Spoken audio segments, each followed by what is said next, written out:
very clear. We have seen much, and I think we've realized that it is because of the resilience of the people of Puerto Rico that not only will this nation recover, it will be better because of that.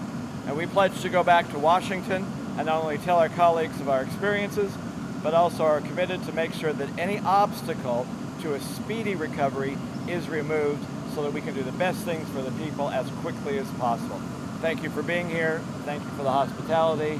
I'm very proud of Puerto Rico. Well, a couple of things. First of all, our committee, as well as some of the other groups, including the board, will investigate and find out exactly what is behind the Whitefish contract. I don't know enough about it yet to make a conclusion, whether for or against it, but that's the purpose of going and finding out the specifics of the contract, why it is there and how it happened. So we'll be looking at that and then making a conclusion.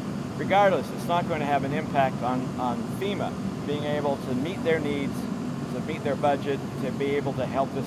We won't let that stand in the way. We do want to have greater accountability and transparency in some of the details. That is still to come.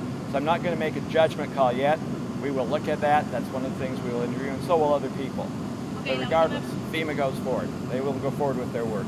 La última pregunta nos dice, Bishop, do you foresee any changes to the PROMESA given that you're a co-author and given the current state of events? Look, I'm not going to take anything off the table at this time.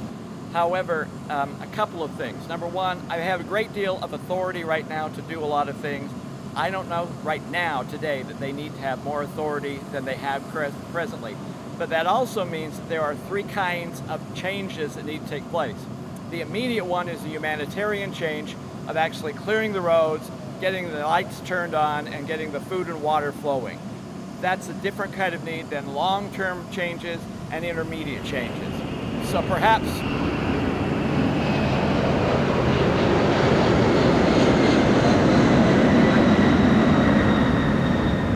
their answer was no. No. For right now, our major concern is getting the humanitarian needs taken care of in the short term. That's our first tranche. Then we'll go on to try and rebuild again. And that's what everyone has said. We're going to rebuild, but we're going to rebuild into a better situation than we were before. Gracias, compañero. Se tiene que ir la delegación. Gracias.